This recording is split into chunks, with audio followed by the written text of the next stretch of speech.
Katt Williams, who's getting exposed next? Hashtag Katt has the answers. Well, there is a third arrest that is coming. There's 2 that's already down. There's a raid that's about to go on. And on top of that, it's somebody that has something to do with an affidavit that I have already released. I am telling you, you know that it's coming. I knew it was coming when I made sure there were sworn and legal affidavits already ready 6 to 8 months ago. I'm telling you right now that they're about to grab them and they're about to announce it. When they announce it, we got a problem. There's ways that this is about to go. I think a lot of you guys are everybody's like, we're ready. We're ready until it's happening. And then everybody's like, well, I wasn't ready. My name is Allison Carter. Child Protective Services was involved in my trafficking. I never thought that we would see the day where Diddy would get arrested. They're ducking and hiding because everybody knows that there was children there. People build these tunnels. There's a lot. Lead celebrities.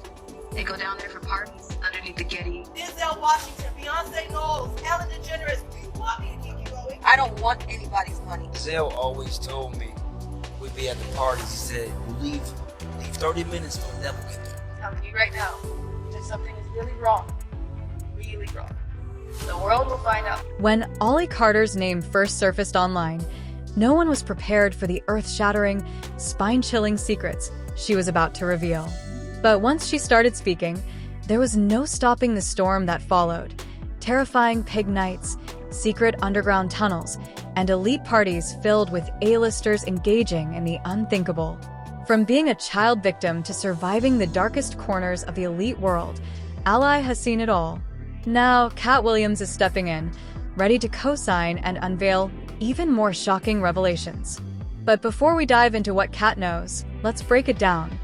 Who exactly is Ally Carter, and why is her name echoing across every social media platform? Is anyone paying attention to the Ally Carter, this young lady who is making all of these allegations, accusations about Diddy, the Diddy parties, and several other people, including Denzel Washington, I think Ellen, and I think she mentioned Oprah, and she just goes in, and it is a heart-wrenching thing to watch. Someone sent me a clip. I had no idea, I'd never even heard of this woman, and I wound up getting this clip, and I listened to the whole thing. It's probably like 22, 23 minutes of her sitting in a car. I believe her mother's next to her, and this young lady is in tears and expressing that she was, a victim of child trafficking. She was in foster care and was part of the whole Diddy trafficking, that whole thing, underground, literally underground. She mentioned there's tunnels, and I'm almost like, the way she spoke in this and the things that she said that's going on, and her fear of the authorities who are supposed to be reaching out and looking out for them now that Diddy's already been exposed and Diddy's been locked up. It's like there's fear because there's like hotlines that the victims are supposed to call, but I think she makes reference to the fact that those hotlines are really just gathering information and they're gonna get rid of these people. Like, it's really spooky. One time he locked me in containers with his shipment of kids. There were kids in there that didn't speak English. There were kids that were sick and that were already dying. There were babies. There were babies that were 6 years old, and I'll never forget them just crying, and everybody was just staring at them. Everybody was just staring at each other. Nobody knew whether or not to move. I was freaked out. And I got up and I held her. And they opened the truck and they took her from me. Because they said she was already sick. And they killed her.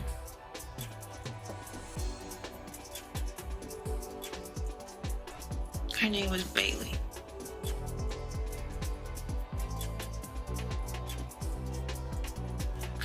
There are kids in there from Africa, from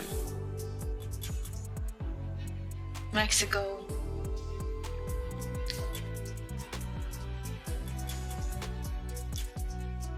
We got to this spot right over the border. They went past these colorful houses. They turned down these dirt roads, and there was a bunch of trucks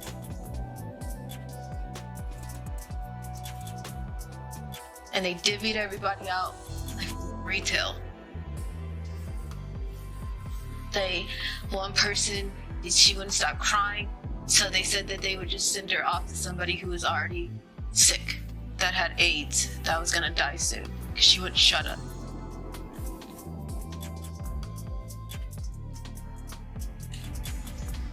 My pimp smiled at me that whole time because I had straightened up my attitude.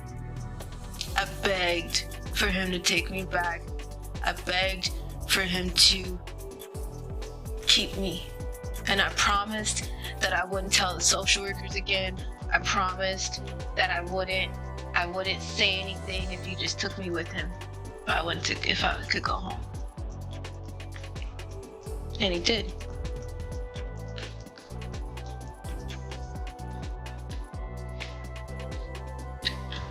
Me still being stupid, I tried to tell my social workers. I tried to tell them my boyfriend is 27 years old. He takes me to elite parties. He takes me to these things that I don't want to go to. And can you please help me? And they just documented him as a boyfriend.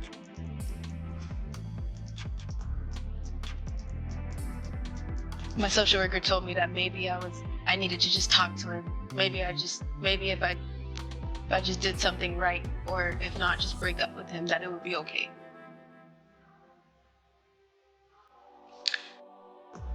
Eventually, after going to elite in Simi Valley, California,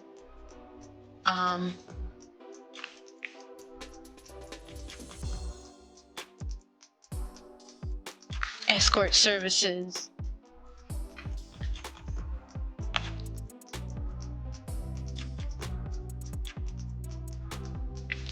we got married. He proposed to me on a boat one night.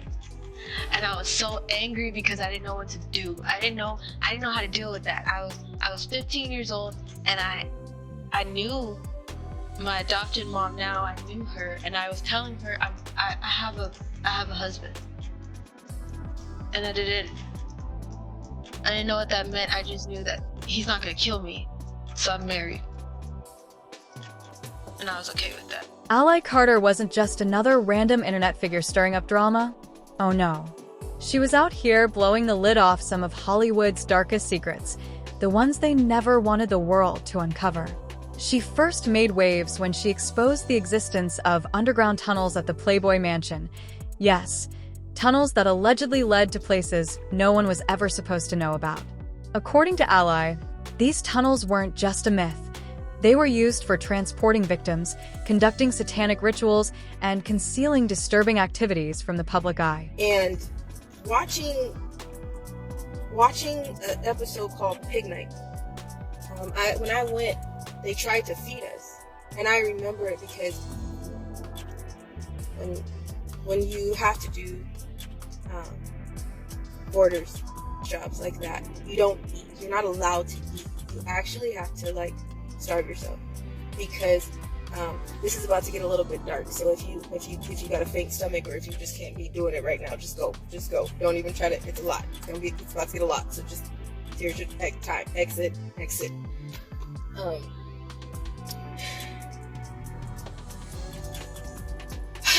When you have to do those types of things, you can't eat because you will throw up. If you're doing, or if you are a guy, doing that, you will everywhere.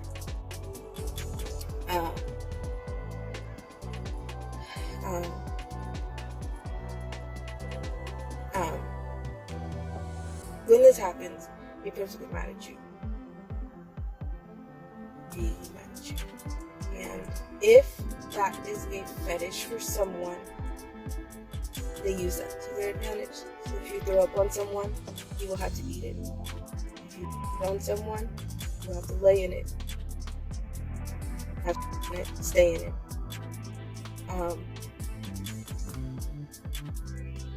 So when they tried to feed us, I already knew not to eat because that's just how I'm always told, like, at the end of a job, I was really happy if my pet would give me grapes, because that was like a big thing of mine. I loved grapes when I was a teenager. I don't really love grapes that much now. They're still alright, but texture issues. But anyways, yeah. Yeah, so I knew, okay, I'm gonna eat. Like, I don't know what this is for.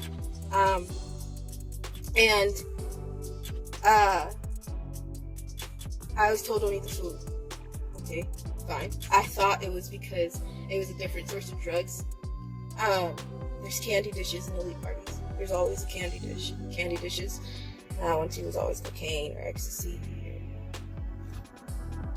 or weed or random things. Angel dust. Okay.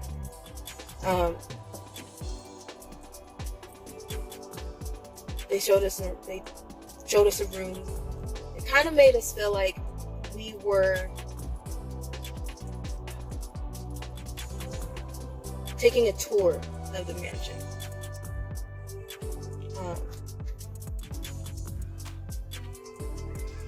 Then they showed us the animals.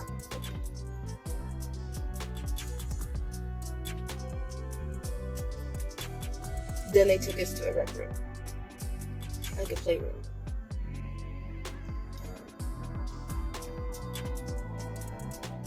You know, Playboy has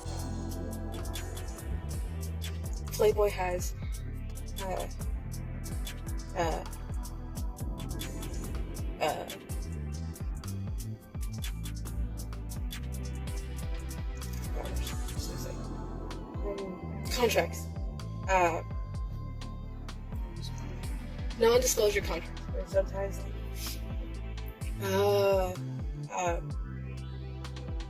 there are celebrities that are a constant visit, and when they're a constant visit, these celebrities have a contract with the Playboy, depending on what location they're at.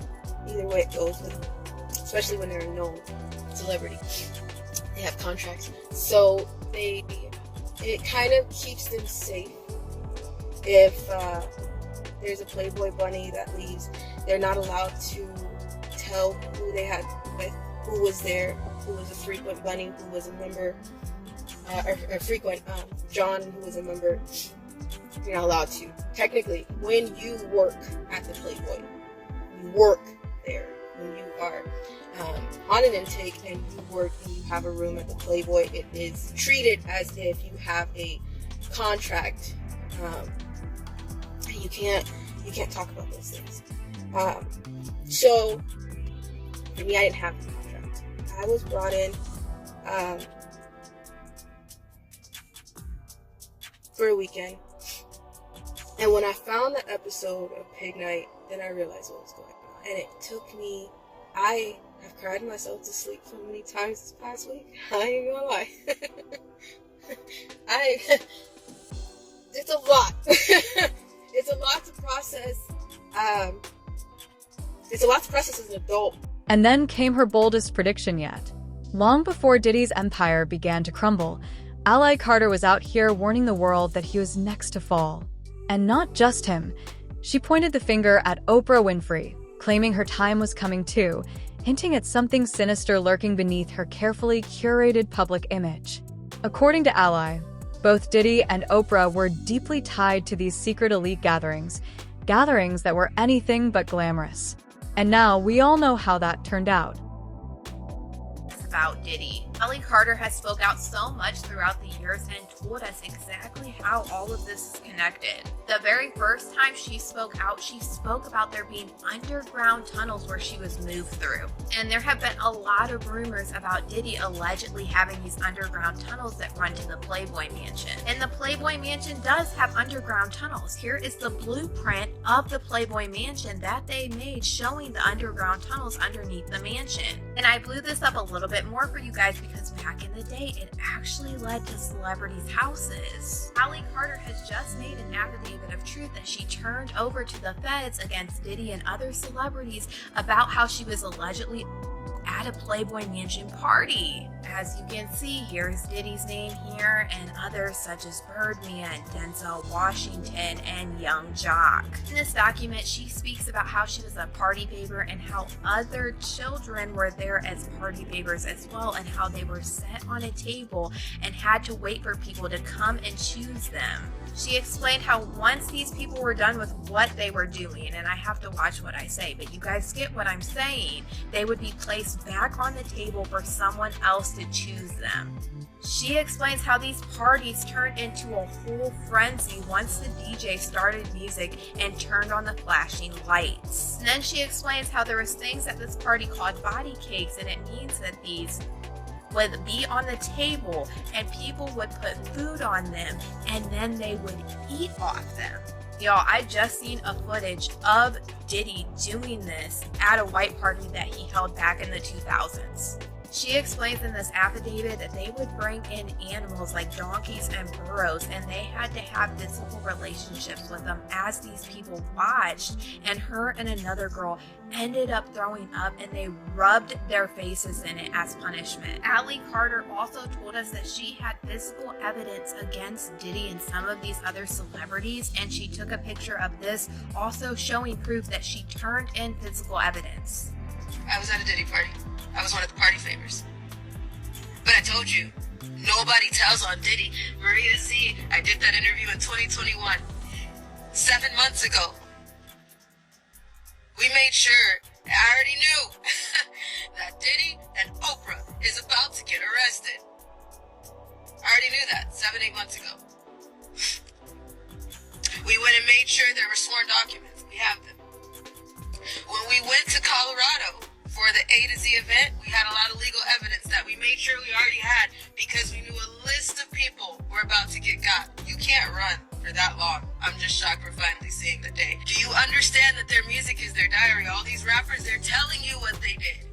The music, it's telling you what they did. The comedy and the art is a reflection of life. I got a reflection of life for you.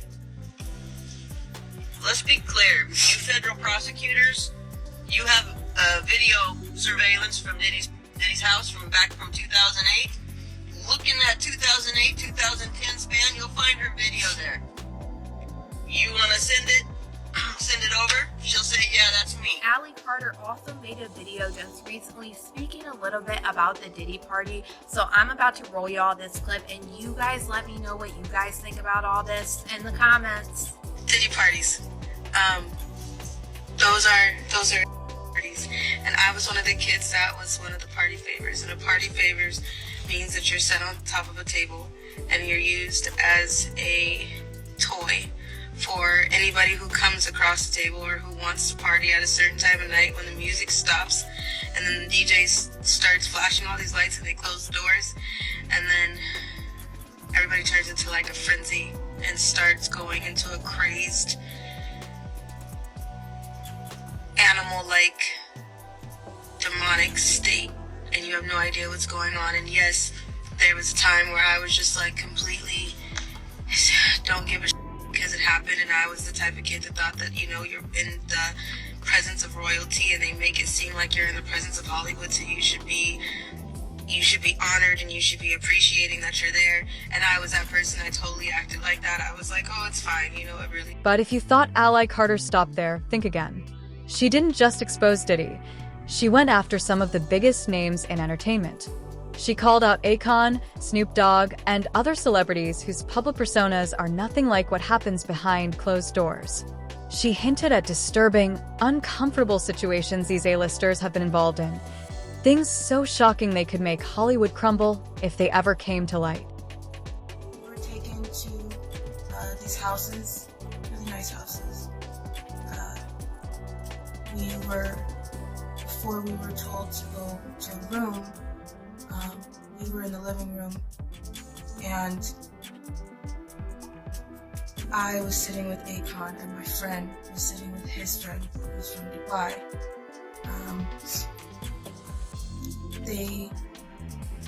still didn't do a test or do a sample that they could do. So his friend fisted my friend. He beat her. She fought him, and it made things worse. You're not allowed to help. You're not allowed to, you're not allowed to flinch. You're not allowed to get angry. So I didn't help her. And I'm really sorry. And she got hurt. She bled a lot. And she got really sick. And I didn't get to see her anymore after this. So I didn't cry. I didn't get mad with Akon. I didn't get mad at all. I wasn't yelling. I wasn't asking him to let me go. I didn't get mad at him. I did what he said. It wasn't bad. It just wasn't brutal. It wasn't bad. He didn't hurt me. As you know, he didn't hurt me. Everybody knew that Snoop Dogg, not again, you mentioned him in December of 2020, but everybody beat the hell out of me. Screw you, that can't be true. What the hell do I know, right? And then recently it just came out again that Snoop Dogg got accused of actually. And what did everybody do? Ooh, Snoop Dogg is after halftime. I'm going to the halftime. Well, we canceled Dr. Seuss. And Jemima. Nobody mad. Nobody. Super Bowl happens. Dripping down from the letters. The LVI. I know, that's right. Let's go to the game. Make some hot wings. It's fine. It'll pass. It'll pass, right? It's phase. It's just a phase. Oh no. Tell somebody that plastic straws are coming back and throw a fit. Let a convict get arrested. Somebody put a knee on a convict's neck and it's over. The back of it. Crickets. Crickets. Nothing. Everything's fine. But I know you guys have seen this picture. There's a picture of a baby. They got a picture of a bunch of kids tied to a wall. It's actually an option. They're tied to a wall, and they're hanging on the wall. That's another form of an option. Some options are very pretty. Some you get to stand. Some you got to. I've had some really weird options. Flyers come through wherever you're at. Okay, there's a white kid, there's a black kid, there's a black kid, there's an Indian kid, there's a girl, there's a guy. They check everything. They have a taste. They walk into a room and they have basically like how you have, if you walk into a car lot and you're like, can I turn on the car? Can I sit in the car? Can I open the door? That's literally what's going on in an auction. For children, you will bring in a child to walk through that, to play in it, to lay in it, to put on their body. This happens on baby cars too. You understand that, right? Where they're holding babies, newborn babies, fresh out of the hospital babies. This person commented, "The world is so evil, it's impossible to be truly happy knowing that there is something like this going on somewhere." Another person writes, "She's been telling these stories for years. Imagine that courage and being ignored while it's still going on." She said, "I hate hearing about this, but it is so important." Another person writes, "Missing children, CPS had to be involved because these are the kids that nobody came looking for."